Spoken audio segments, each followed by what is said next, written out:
Good afternoon. On a cold January day, come down to carry on the work I'm doing on this soft fruit, and it's red currants, black currants and gooseberries. Our red currants are quite old, so the pruning procedure will not be perfect, but from what I understand they grow best on older wood. So these plants are 4 years old, and so what I'm trying to do is encourage the fact that you can't have too much young growth. The youngest growth will obviously be at the tips, so that needs to be cut back quite harshly, and they will fruit on 2-year-old growth, and you can tell that wood is older because there's a different colour to the woods.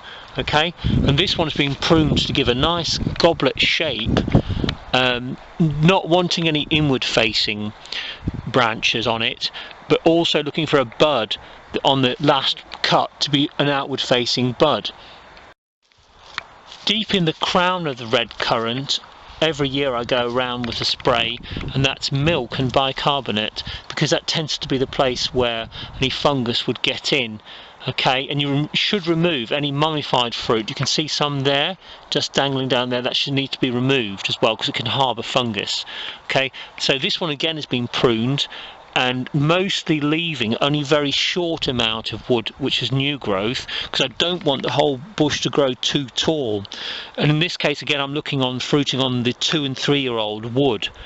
It won't fruit well on the youngest wood, which is the from last year, from the long hot summer if you like. So it's cut back again so that you've got an outward facing bud, so you can make a 45-degree angled cut, as you can see above this bud. Okay, and that allows rain to run off. Here we have a red currant bush which is currently work in progress, and you can see how again I'm opening it up, okay, so that plenty of light can get into this crown, and it's been sprayed already. Okay, what I'm talking about is the growth from last year. It's long and leggy, as you can see. Okay, and the 2-year-old wood, you've got 4-year-old wood at the bottom here, and it comes up, and then obviously to the 3-year-old wood, which will have some buds on it, 2-year-old wood, and then at the very tips of the 2-year-old wood you've got the young growth. But it's this long and leggy growth, a lot of this needs to come down, and as you can see a lot of it can actually be removed. Here you can see that I'm working on this goblet shape on this red currant bush, and I've taken out inward facing branches, as you can see on these older wood here. Okay, trying to open it up into that classic goblet shape, and you've got the younger growth here. Okay, but remember, red currant, it's the older wood that's going to give you more fruit. Okay, and this side of the bush here I've yet to do, and you can see you've got all this young shoots have shot up over 2018.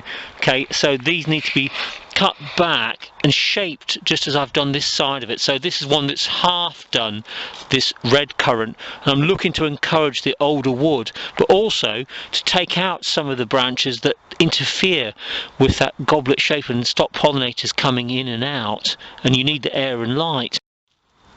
Any really low branches, no matter how thick they are, like this one, which is facing outwards, need to be cut as well. Okay, and anything low growing as well. Okay, it can harbour pest and disease. Okay, so you need to have this really open, nice and clean, open to the air and light crown in the red currant, and you're looking to have less wood on it, but accessible to air and light and pollinators. So you can't leave it like this, all leggy, how it's grown up from 2018. It really does need a lot of pruning to get the classic shape, and also to save the plant and make sure you've got enough old wood to get some fruit. Here we have on the same red currant bush an old branch. I'm not happy about it. As you can see, it's been quite frost attacked, so basically the whole thing will need to be sawed out. Okay, and for that we're just using a little handheld saw like so. Okay, so it needs to be totally sawed out, that one. As you can see, as close as you can to where that branch is coming in. It can be a bit hard work really, but with these little saw, this is one that has a little sheath. okay, just for the job. And you can of course sterilise the blades between plants. Milk's a good sterilising thing for blades, so you don't cross infection between your soft fruits. Okay, as you can see, I'm just taking this out low as I can, steady as she goes. And here we have the old red currant branch taken out, as you can see.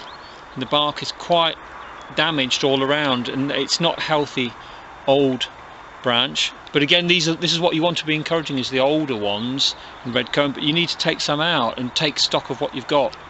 Okay?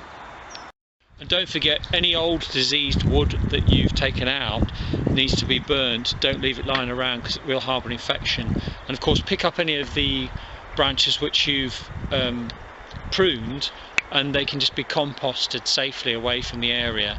And like I said earlier, with soft fruit like gooseberries, it does no harm to dig around them because they throw up suckers. I measure about 18 inches around my gooseberry plants, and I put a spade in around the roots, and that contains the roots. I actually dig deep around them. That stops the suckers from spreading.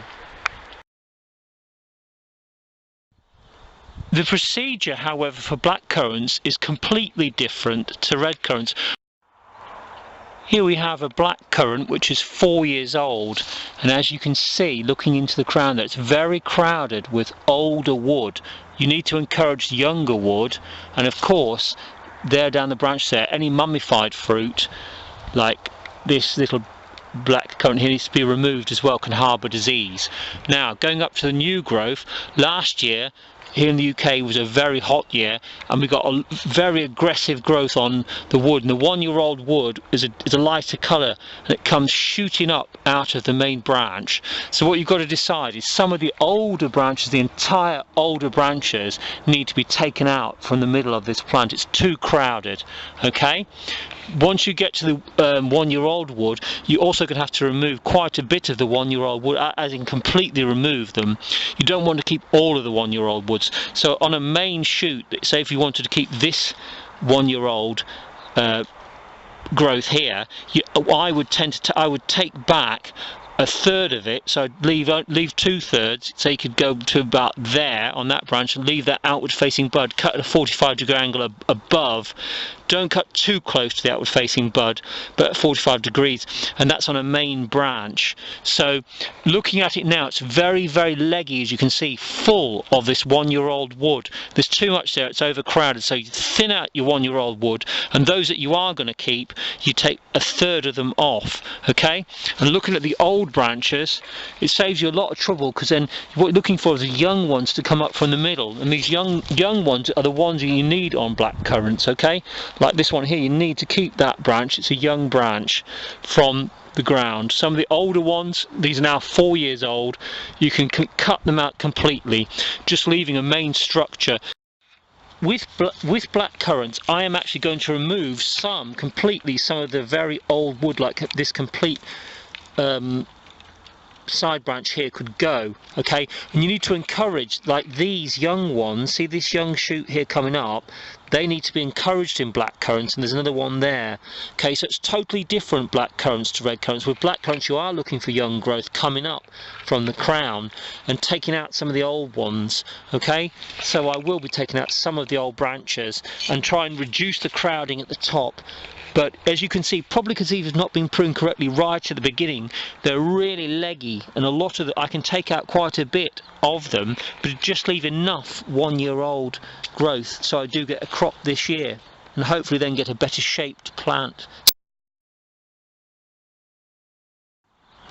Here we have a young gooseberry plant. It's 2 years old, and what I want to be encouraging is the older wood. Okay, so basically what I've decided on is that there's some main branches. There's 1, 2, 3, 4 and 5. I've only left a couple of the younger branches coming up from the ground there, and cut again so that I've got outward facing branches as much as possible.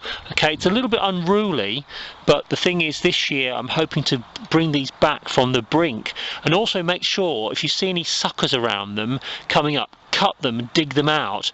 I actually go around my gooseberries with a spade at a distance of about 18 inches, and put the spade in the ground all around them. That stops them from throwing up too many suckers and runners. And you should also remove any waste material from your pruning. Okay, and those of you who've got shredders, etc., can get it chopped up or put it on the compost heap. Any low hanging little branches like these two here need to be nipped out, because they can harbour disease, and also they can throw back into the ground. Okay, so they need to be removed. Again, like I said earlier, you should think about this in terms of pollinators. A pollinator needs to be able to get in and get out. You need air and light for the fruits to ripen. If you don't do your pruning, you'll just get loads of leaves and no gooseberries at all. Where you have two old branches crossing each other, again, that'll need to be nipped out right down at the bottom of the crown there, as you can see, okay, and removed. There you go, nice and open, clear crown. Hopefully then this will put this gooseberry plant back on the right track. And again, make sure you're only going for outward facing branches, and don't cut too close to your outward facing bud, but you're supposed to cut at 45-degree angle. There's the outward facing bud there, okay, on one of your branches. Older wood fruits best on gooseberry. Okay, that's it for now, so I need to crack on with doing my pruning of my soft fruit. Got my lovely bay tree behind me there. It's got some beautiful berries on it there. I'll have to look up what to do with those berries next, won't I? Bye for now.